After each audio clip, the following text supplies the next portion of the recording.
Hello subscribers! Today I will be giving my thoughts and opinions on some new Jurassic World Dinoscape toys that were revealed last week. First, let's talk about the wild packs. We've got 3 repaints and 1 new sculpt. Now, I'm not too into repaints, but I understand that they are important for the toy line since Mattel can't always make new sculpts.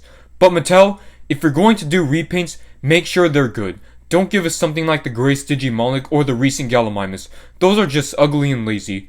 Fortunately, this Rhamphorhynchus and Mononychus repaints don't look too bad, though I have no interest in getting them.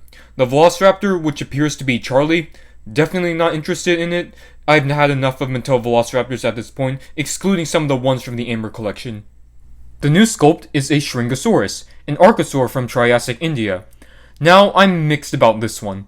The paint job is alright, the plastic quality will probably be good since it's one of the $8 toys, and it's great that Mattel chose an obscure non-dinosaur reptile. But the worst part is hands down the head sculpt in my opinion. I know that none of these Mattel figures are supposed to be scientifically accurate, but why does the Styracosaurus look like a carnivorous animal? We all know that it's an herbivore, so Mattel should have at least gave it the more peaceful plant eater face. Just imagine if they did this with their sauropods or their ceratopsians. Let's move on to the next assortment, which is the Savage Drug replacement, the Fierce Force. First, we have a Monolophosaurus repaint. Yeah, not much else to say about this one, just another lazy, bland repaint. Here is a Styracosaurus repaint. Not a fan of this one, I really don't like the colors.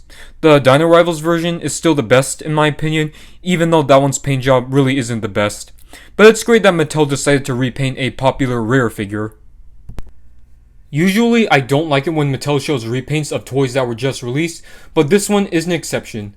To me, this Machikosaurus is the best repaint so far. The yellow spot patterning with the brick red coloring really makes the okay looking sculpt stand out. The bland green colors of the first Machikosaurus was its biggest problem. Now we have this odd one. This is the Tropheus, a species that has not been seen since the old Kenner days. But this version by Mattel, I'm very mixed about it, just like the Styracosaurus, but I'm probably going to lean more towards the dislike side. One of the issues that I have is that there's striping on the tail and neck, but there's nothing on the back. Seriously, it can't be that hard just to complete the striping. And something is just off about the head, I just can't put my finger on it. Some positives I'll say is that there's plenty of articulation in the neck, and the color scheme is fitting, as Tropheus did inhabit the coast. On to the roar attacks. So we have repaints of the Allosaurus and the Ceratosaurus. They're not terrible, but just nothing amazing. They're pretty lazy. Of course, the striping doesn't continue all the way down the tail. And for the Allosaurus, I don't know why Mattel keeps giving it those legs. Those legs are the reasons why it has balancing issues. If they could fix it with the Ceratosaurus, why can't they do it with the Allosaurus? Next one is my favorite of last week's reveals, the Roar Attack Kentosaurus.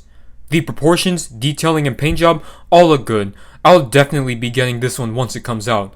This is also a huge step up from the Chilingosaurus, which had lackluster detailing and a pretty bad paint job. The last new items are these dinosaur and human packs. Unfortunately, the dinosaurs are just lazily done, but it's great that Mattel made figures of Brooklyn and Sammy. Now we have figures of all of the main human characters from Camp Cretaceous.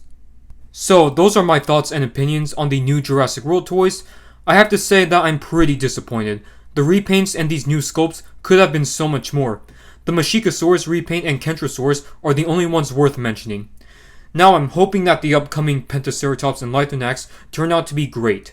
So if you guys enjoyed this video, hit that like and subscribe button, and let me know in the comment section of what you think of these new figures.